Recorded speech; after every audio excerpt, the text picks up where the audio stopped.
Politiciens véreux, fonctionnaires corrompus, promoteurs immobiliers voyous, justice passive. La Guinée devient-elle mafieuse? Les grandes gueules d'Adafo Média ne lavent pas plus blanc, mais vous permettent de défendre votre pays en vous informant. Avec les grandes gueules d'Adafo Média, dénoncez les turpitudes, nous garantissons le secret des sources. Envoyez vos documents à espacefmguinée.info, rubrique Contact. Les grandes gueules d'Adafo Média ou le socle de la liberté d'expression en Guinée.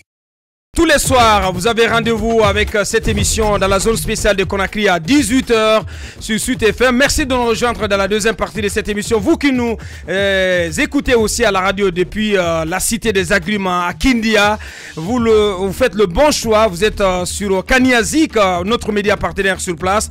Merci de votre fidélité. Dans un instant, notre invité par téléphone depuis Paris, Madame Marie-Madeleine Djoubaté, ex-candidate à la présidentielle de 2015, donc depuis Paris, que nous allons appeler tout à l'heure dans un quart d'heure dans cette émission. La Guinée a moins de 2 ans d'une présidentielle cruciale qui devrait probablement déboucher sur une alternance dans le pays. Elle est à la croisée des chemins, écartelée entre crises sociopolitiques à répétition et redistribution des cartes politiques en vue justement de cette échéance importante. C'est dans cette perspective qu'une candidate malheureuse de la précédente élection présidentielle, celle de 2015, eh bien décidé d'aller à nouveau à l'assaut de l'électorat guinéen, mais cette fois-ci sous un autre label. Quoique vivant en retrait de la scène politique et de ses convulsions quotidiennes, elle ne manque pas d'attention pour celle-ci ainsi que pour l'état de notre pays. Que compte-t-elle mettre en avant en vue de ce nouveau challenge et quel regard d'ensemble porte-t-elle sur les dernières évolutions sociopolitiques dans notre pays? Madame Marie-Madeleine Djoubaté depuis Paris, vous allez l'entendre tout à l'heure dans cette émission. Et un peu plus tard aussi, on s'intéressera donc à d'autres sujets à Conakry, ville défigurée par les ordures. Le nouveau gouvernement prend des initiatives. On va essayer donc de s'intéresser aussi à cette actualité. Moussa Moïse, on va continuer votre enquête. Oui, donc pour parler ce matin de cette histoire des faux passeports ou des vrais faux passeports diplomatiques. Il n'y a pas que des passeports diplomatiques, il y a aussi des passeports de service. Mais ce dont il s'agit d'une situation qui défigure complètement la diplomatie guinéenne et qui contribue à écorcher, encore une fois de plus, l'image de la Guinée dans les différentes ambassades, donc à l'étranger. Alors, il faut savoir que la Guinée a une ambassade à Abuja, du côté de Nigeria. Et elle a un consulat à Lagos, qui se résume à un bâtiment qui était sur un terrain bâti, je pense, sur une superficie assez grande, mais il y a une bonne partie de ce terrain qui a été revendu. Ça, c'est notre paire de manches. On en parlera peut-être un autre jour.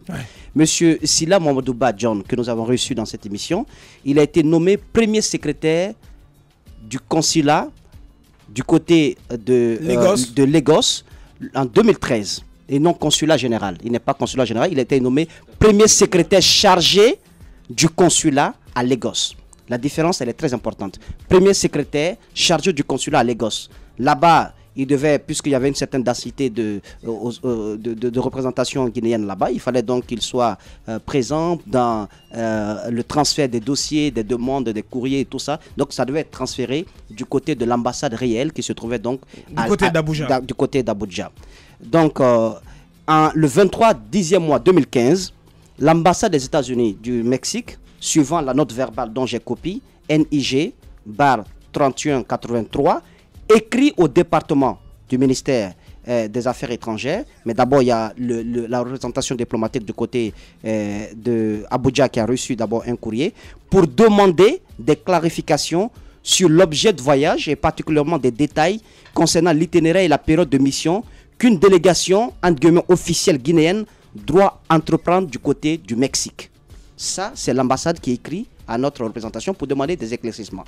Il se trouve que cette demande concerne 6 officiels, entre guillemets, les officiels guinéens, et ça a été transmis directement par le ministère, au ministère des Affaires étrangères, à l'ambassade du Mexique, sous la note verbale que j'ai également ici, numéro 244, ministère des Affaires étrangères et du cabinet du ministre du 14 octobre 2015. Bien. Gaussou Touré, qui est l'ambassadeur de la Guinée du côté du Nigeria, qui était l'ambassadeur de la Guinée du côté du Nigeria, va écrire, ayant reçu ce courrier, parce que c'est quand même une demande de clarification.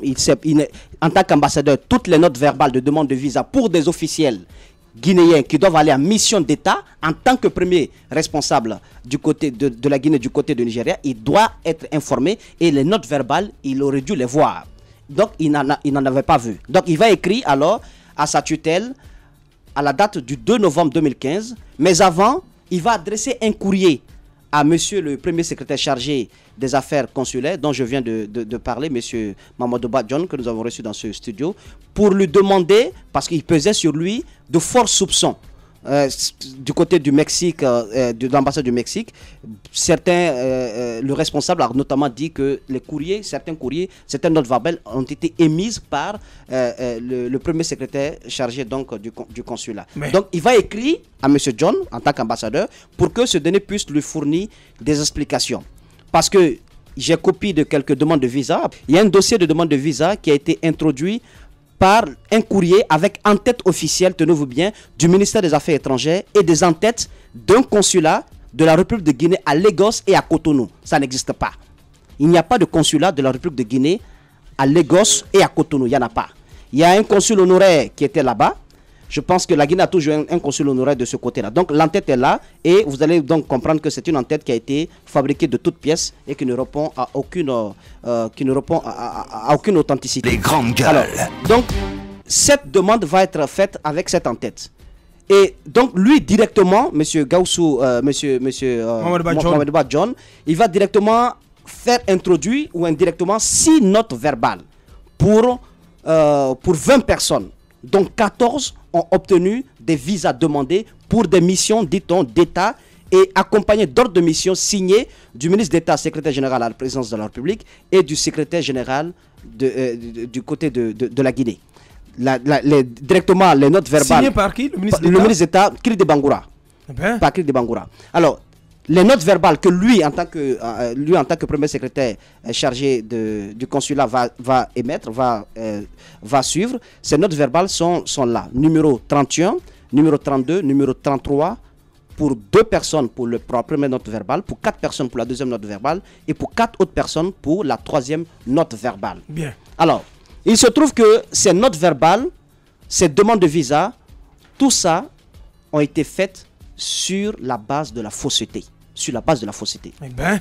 Tenez, le 15, 6e mois 2015, un consulat de la République de Guinée à Lagos, parce que je vous ai dit encore que ça n'existait pas, et à Cotonou, va introduire une demande de visa pour un passeport diplomatique.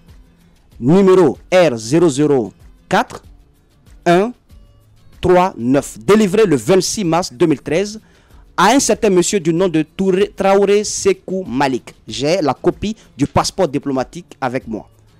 Il va encore introduire une autre demande pour cet autre passeport R004 4708, délivré le 12 octobre 2013.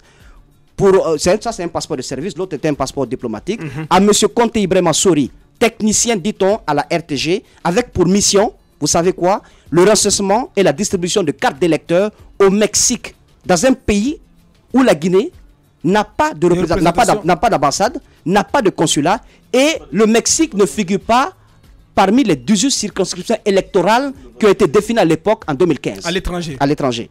Alors, ensuite, les passeports diplomatiques sont faux parce que la plupart d'entre ces passeports sont antidatés. Pourquoi antidatés? Parce que j'ai mené un peu mes enquêtes à ce niveau. Vous savez, au temps du CNDD, il y a un lot important, selon mes sources, de passeports diplomatiques qui ont disparu. Alors, ces passeports diplomatiques sont en circulation. Maintenant qu'on a mis en place des mesures pour des passeports biométriques, alors qu'est-ce qu'on fait? On antidate ces passeports-là. Alors, il se trouve que le passeport diplomatique qui a été émis pour M. Traoré Sekou Malik est signé par un certain Diané en tant que secrétaire général. Voilà, je pense que c'est là. En tant que secrétaire général du ministère des Affaires étrangères, à une date où ce monsieur n'était plus secrétaire général du ministère des Affaires étrangères. Où c'était l'ambassadeur Gaussou Touré qui était plutôt secrétaire général. Voici la copie du passeport diplomatique. C'est pourquoi on parle de vrais faux passeports diplomatiques. Alors, vous allez voir que la date ici qui est signée, c'est du 10 décembre 2013, signé Ali Diané, secrétaire général. Voici la signature. Ali Diané n'était plus secrétaire général à l'époque. Bien. Ensuite, les autres les autres demandes de visa qui ont été introduites par ce consulat sur la base de passeports de service. Regardez ces personnes. Je ne suis pas là, je suis pas en train de les incriminer, mais vous allez voir que ce sont de jeunes personnes qui ne sont pas des administrateurs civils, qui ont été choisis comme ça, certainement sur la base, parce que vous savez bien qu'un visa Schengen, lorsque vous l'obtenez, c'est pas moins de 6 000 euros. Lorsque vous obtenez notre visa pour les États-Unis, c'est pas moins de 8 000 dollars. Alors donc, ces personnes détiennent de vrais faux passeports de service. Pourquoi je dis vrais faux passeports? Ce sont de véritables passeports de service qui ont été émis par nos services de police ici. Faux parce que tout simplement les personnes n'ont pas la qualité qui est maintenue, qui est écrite sur, qui est donc mentionnée dans les passeports de service. C'est-à-dire que ce ne sont pas des administrateurs civils. Je ne sais pas si vous suivez comment bien. Ils ont fait pour avoir ces passeports? Mais pas les magouilles qui se font ici. C'est-à-dire que ce ne sont pas des passeports biométriques. Non, ce sont des passeports biométriques, puisque les passeports, aussi les passeports ici. Mais vous allez vous rendre compte, non, ça a été émis lorsqu'on ne faisait pas les passeports biométriques. Exactement. Alors, vous allez vous rendre compte que pour avoir ces passeports-là, il faut normalement une certaine démarche. Notamment, pour effectuer ces missions, il faut des ordres de mission. Et ces ordres de mission viennent notamment de Kiridi Bangoura, du côté du secrétariat général. La signature de Kiridi. Voici la signature de Kiridi qui a été qui est mise ici. Regardez cette signature. C'est pas une signature authentique. La signature est quelque part là. Et Kiridi doit d'ailleurs revoir sa signature. Parce que c'est trop simpliste. Regardez, lui il signe KB. Il signe KB et vous vous rendez compte que ce qui est là, c'est une signature imitée, ce n'est pas la vraie signature de Kiridi Bangoura. Parce que pour que ces soi-disant administrateurs civils puissent aller au Mexique pour effectuer un recensement des électeurs dans un pays qui ne fait même pas partie des circonscriptions électorales, il faut un ordre de mission pour que vous puissiez sortir avec un passeport de service. Mais l'ordre de mission a été obtenu sur la base de la fausseté. Donc, ces documents également existent ici. Donc, vous vous rendez compte que M. Gaussou Touré, lorsqu'il sera alerté par le consulat, par la représentation du Mexique, il va écrire à sa tutelle. À l'époque, c'était M. Fall qui était là. Il va écrire 2 courriers pour les alerter de ce qui se passait. Il n'y aura pas de mesure, il n'y aura pas de réponse. Il va donc attendre, à l'occasion de la tenue du sommet de la CEDEAO du côté d'Abuja, il va donc profiter de l'occasion pour ne pas, parce que s'il n'y a pas de réponse aux demandes de clarification faites par l'ambassade du Mexique, le Mexique lui-même peut mettre la puce à l'oreille du président. Ça peut créer des problèmes même à l'ambassadeur. Donc il va profiter de cette occasion de la présence du président de la République pour lui parler de cette histoire. Le président va donc va faire appeler monsieur John Silla pour lui dire de rentrer à Conakry pour des explications. C'est ce qui s'est passé. J'ai vu le billet d'avion. Il va payer le billet d'avion, le président de la République, pour que le monsieur puisse rentrer à Conakry afin de s'expliquer. Mais il ne va pas rentrer. J'ai un courrier. Quand le président va finir son sommet, il va retourner à Conakry. Puisque le monsieur ne va pas rentrer, le président va alors passer par monsieur Diané.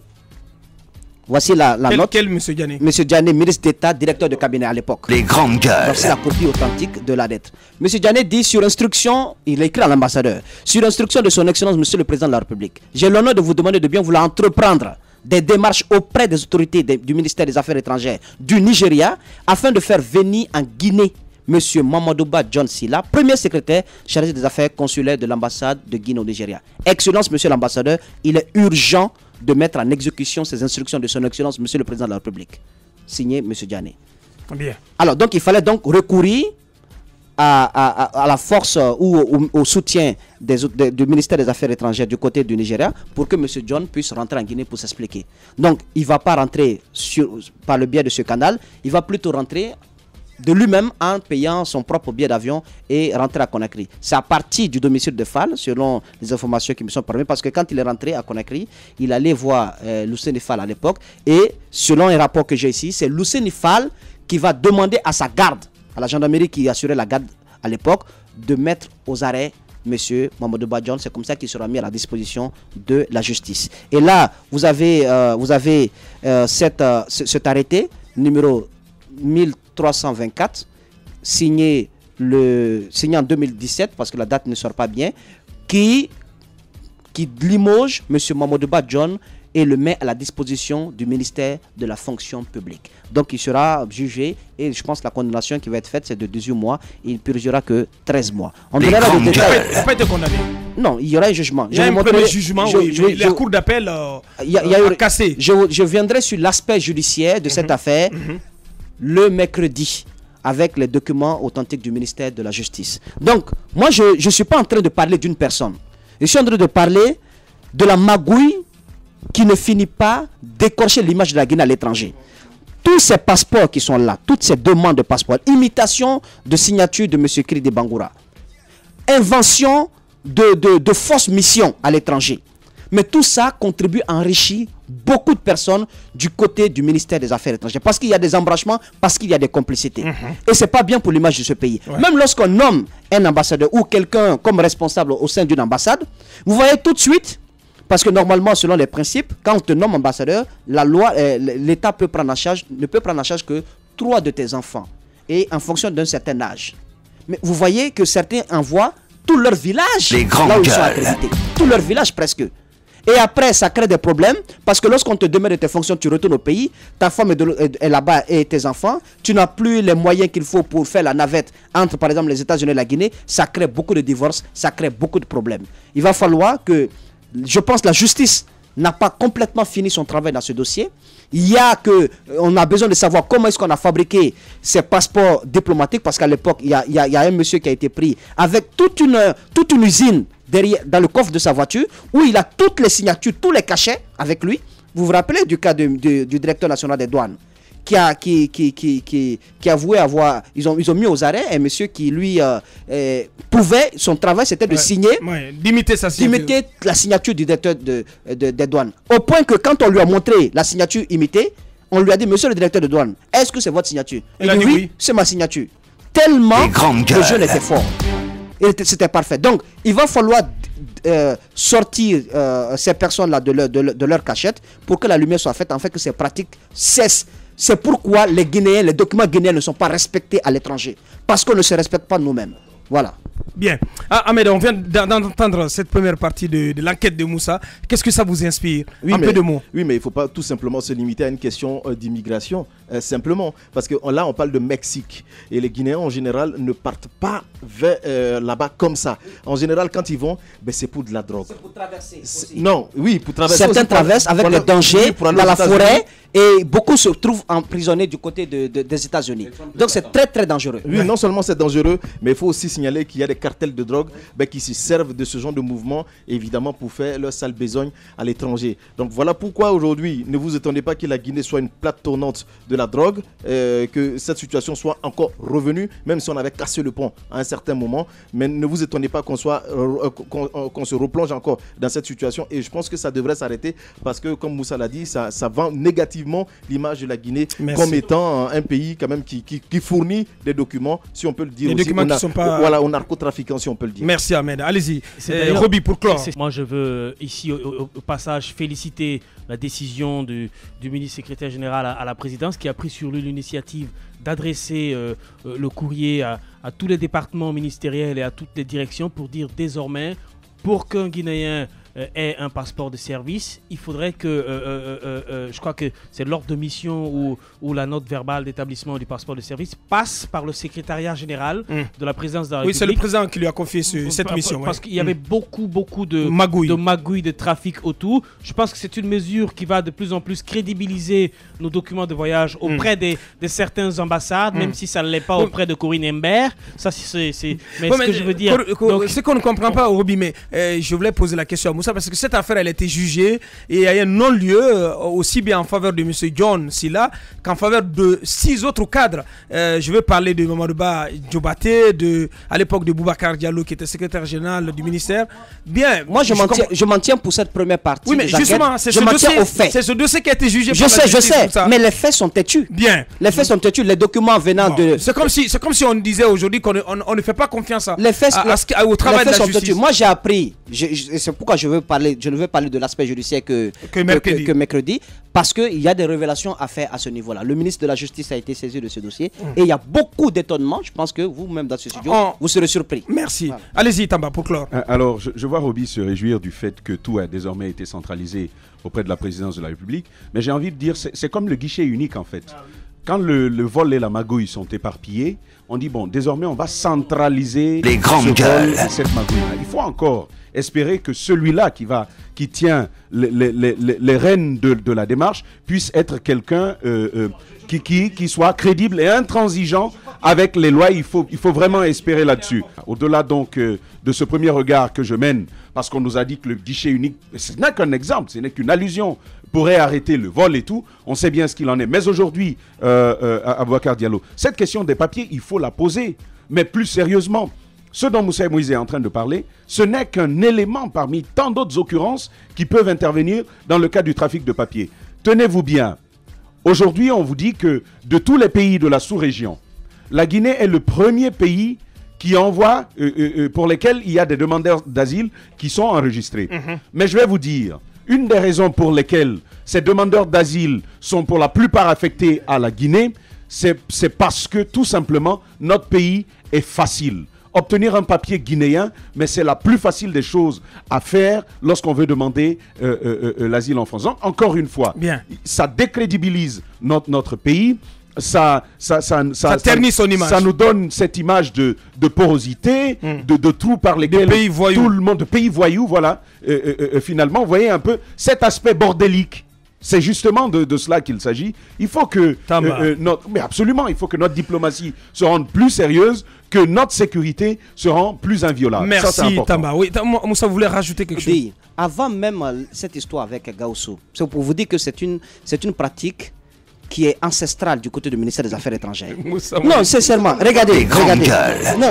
Regardez, il y a ce top de mission, encore, qui date ordonné à Dr Bala Touré, vice-doyen, chargé de recherche et autres.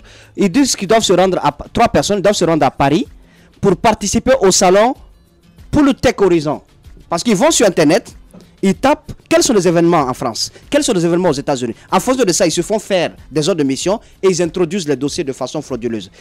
Bon, ces personnes qui ont été citées là, lorsque le dossier est arrivé du côté du ministère des Affaires étrangères, le secrétaire général à l'époque a écrit au ministère de l'enseignement, parce que ces personnes venaient du ministère de l'enseignement qui a été dirigé par M. Bailo Teliwel, je pense que c'est le ministère de l'enseignement supérieur. Il va demander à ce que ces personnes-là, pour lesquelles il doit émettre ces documents, viennent au bureau. Jusqu'à présent, elles ne sont pas arrivées. Moussa Moïse, la suite de cette enquête mercredi dans cette émission. Politiciens véreux, fonctionnaires corrompus, promoteurs immobiliers voyous, justice passive. La Guinée devient-elle mafieuse?